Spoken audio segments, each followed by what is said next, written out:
Pessoal, a missão do Satoru não vai ser nada fácil, tendo o Toji dificultando ao máximo a vida dele. E as coisas estão começando a esquentar cada vez mais nesse segundo episódio. Então, já sabe, né? Sejam bem-vindos ao canal Pocotaku. Eu sou o Arison. Se você é novo por aqui, não se esqueça de se inscrever.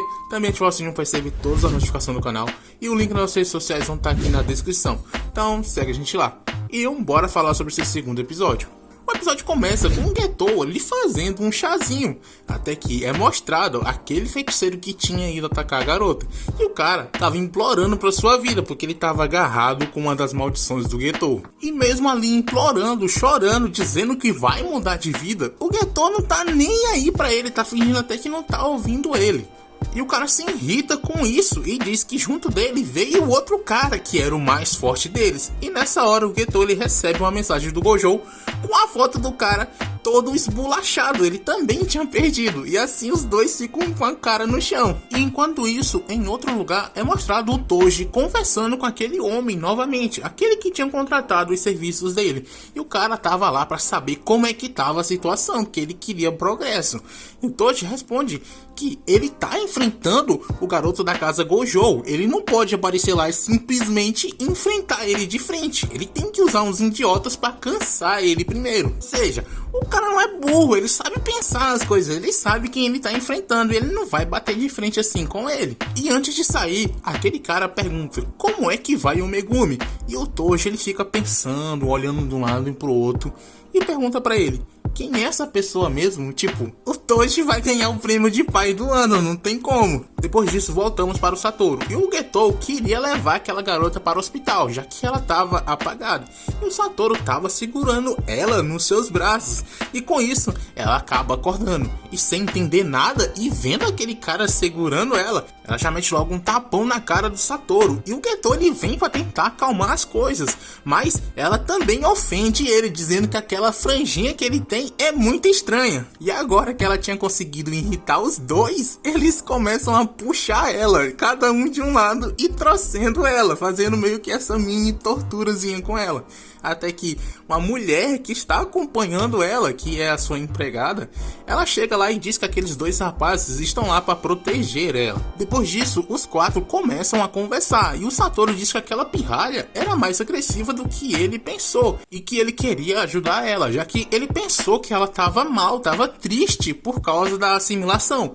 Mas a menina diz que ela e o Tengen são um só e que a assimilação não é como a morte. Ela pode até se tornar o Tengen, mas o Tengen também se tornará ela. Então assim, ela não deixaria de existir. Mas os dois não estão nem aí porque ela tá falando. Eles estão preocupados com outra coisa qualquer. E ela fica irritada com isso.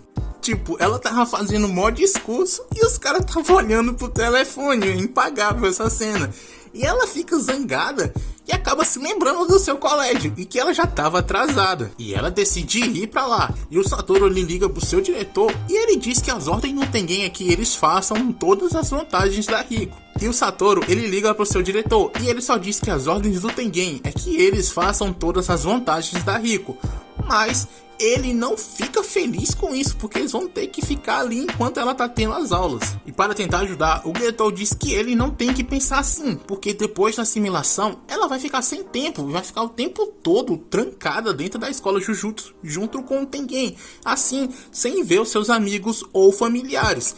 E deixar ela fazer o que ela quiser também é o trabalho deles. A Kuroi diz que a Rinko não tem família e que desde pequena quem cuida dela é ela. E assim, o Getou diz que então a família da Rinko era a Kuroi. E a empregada ela fica toda feliz com aquilo, fica até vermelhinha as bochechas dela. E o Satoru ali mesmo, sem querer aquela situação, ele acaba aceitando por causa do Getou e pergunta sobre os espíritos que eles tinham deixado vigiando ela. E o Getou diz que estava tudo bem, que ele não poderia se conectar com eles, mas ele saberia se alguma coisa acontecesse. E nessa hora, o Getou fala pro Gojo ir até lá, porque dois dos seus espíritos tinham sido exorcizados, então alguma coisa estava acontecendo. E os três começam a procurar pela Rinko por todo aquele colégio, e o Toji novamente aparece, e ele revela o seu plano que ele fez na tentativa de cansar o Gojo. Então, ele colocou uma recompensa bem alta de 30 milhões pela morte daquela garota. e ainda colocou um tempo limite, fazendo com que, assim, todos os caçadores que iriam atrás daquela recompensa fosse antes que aquele tempo acabasse. E ele também não estava nem um pouco preocupada com a hospedeira, porque ele sabe que ela tá com o Gojo.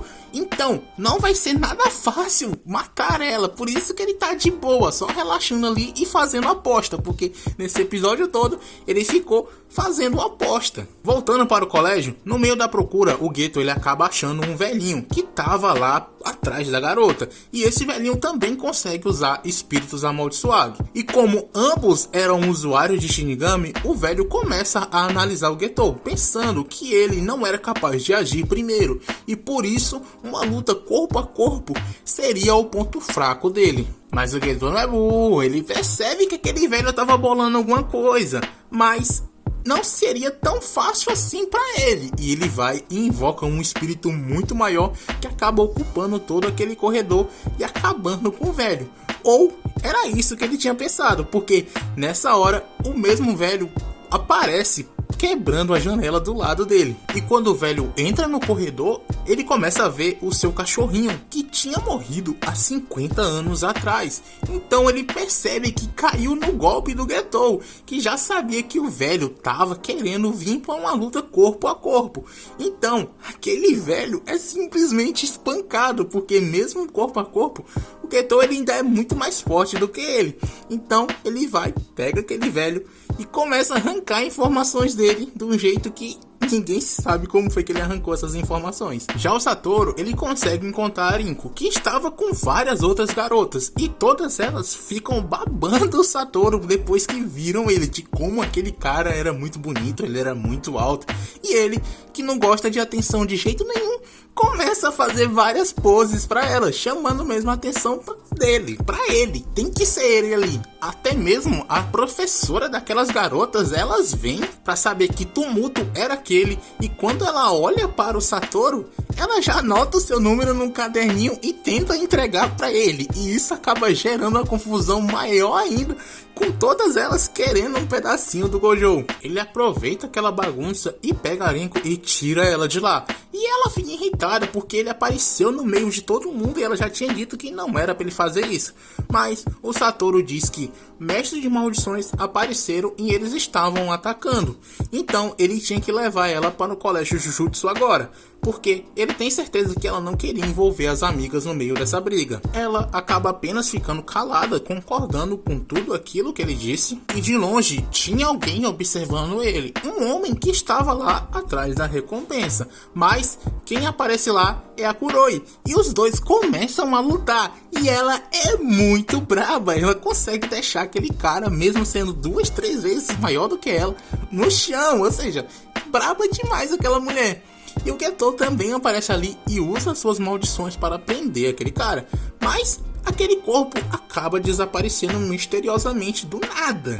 Então o Geto ele liga para o Satoru para informar o que ele descobriu, que tem uma recompensa de 30 milhões pela garota que foi colocada em um site do submundo para mestre de maldições, e o tempo estimado para essa acabar é de 30 horas. E lá no teto, ouvindo tudo aquilo, o Satoru ele tá cercado por vários clones daquele mestre de maldições. E lá os dois começam a lutar, se é que dá pra chamar isso de luta, porque o Gojo ele passa o carro por cima do cara, ele não tem a mínima chance nem de chegar perto dele. E ele explica pro mestre de maldições que já entendeu como é que funciona a técnica de clone dele, por causa dos seus olhos. E ele também explica as suas próprias técnicas para o inimigo, que como as coisas desaceleravam à medida que chegavam perto dele, por isso era impossível de tocá-lo. E o mestre de maldições, vendo que não teria jeito nem nada, ele foge, o único jeito era fugir. Mas o Gojo ele simplesmente atrai ele de volta para perto, e para acabar com ele, ele decide usar o vermelho, que é a repulsão, mas acaba falhando por algum motivo aleatório, ele não consegue utilizar isso. Então ele resolve acabar com o cara no soco, ele dá um soco nele fazendo com que ele apague. A Rinko, que tava o tempo todo na mão do Satoru, ela fica se perguntando o que era aquele cara, porque ela literalmente ela tava o tempo todo ali na mão dele, ele tava segurando ela. E ela fica ali, o que tá acontecendo com esse cara? Quem que é ele? Mas ela acaba recebendo uma mensagem da Kuroi, e quando ela vê, era uma foto dela que tinha sido capturada. E o episódio acaba bem aí. Então resta agora saber como foi que aconteceu isso, porque ela tava com o Getou esse tempo todo e do nada ela foi capturada por alguém. E onde é que tá o Getou? Ele sumiu do nada. Só no próximo episódio pra saber. Espero que vocês tenham gostado desse vídeo. Deixa o like no finalzinho do vídeo se você ainda não deixou. Não se esqueça de se inscrever. Aguardem, porque próxima semana tem vídeo aqui no canal novamente. E do mais, era só isso. Valeu, falou.